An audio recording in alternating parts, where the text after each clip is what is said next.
Recent cyber attacks threatening American businesses. Since President Biden's meeting with Russia's President Putin last month, there have been a series of ransomware attacks with suspected ties to that country, including a massive attack on the software company Kaseya. Nancy Cordes is at the White House. And Nancy, the president says he's going to deliver a message to Putin, but it's not clear what that message is.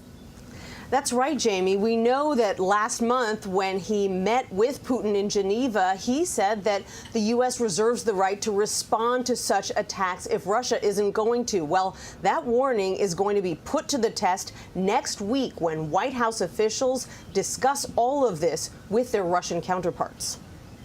It was just 3 weeks ago that Russian President Vladimir Putin told President Biden he would work with him to stem cyber attacks. And yet now the U.S. is dealing with a pair of new attacks that both appear to involve Russian entities.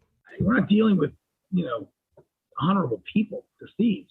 Fred Vicola is the CEO of Kaseya, the Miami-based software firm that was targeted by likely Russian criminals this weekend. They used Kaseya to infiltrate around 800 to 1,500 clients, most of them small businesses. The attack forced a Swedish grocery chain to temporarily shut its doors. Why do you think the hackers chose you? I think they believe that small businesses wouldn't put up much of a fight. The FBI is also investigating another new breach of a contractor for the Republican National Committee.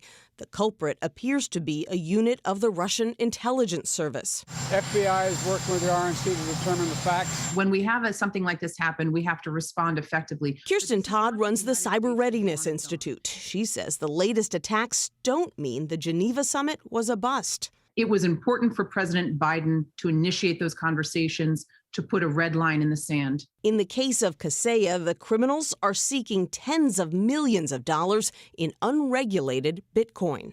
Criminals, if they have a means of making money in a very low risk way, you're going to see more and more very smart people do it. He argued that the U.S. needs to do more to track these cyber currencies that are increasingly favored by criminals like the ones that attacked his company. Though Vlad, he would not say whether his company or the others affected have paid any of the $70 million in Bitcoin that the attackers were seeking. To be continued. Nancy Cordes for us at the White House. Nancy, thank you. All this talk of a modern God or no God.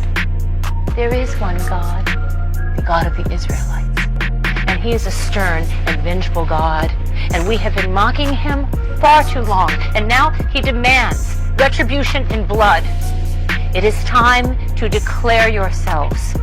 Take sides, the saved and the damned. Read the good book. It calls for expiation, blood.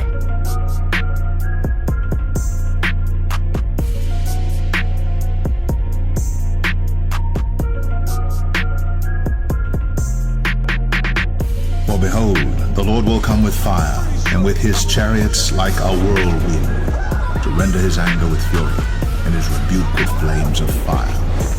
For by fire and by his sword will the Lord plead with all flesh, and the slain of the Lord shall be many.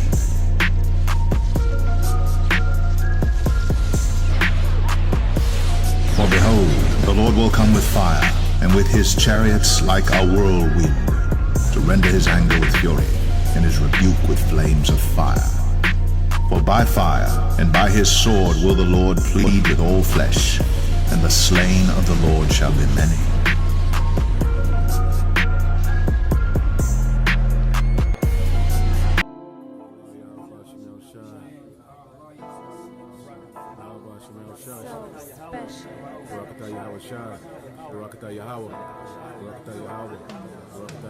And whatsoever you shall ask in my name, that will I do, that the Father may be glorified in the Son. If you shall ask anything in my name, I will do it. If ye love me, keep my commandments.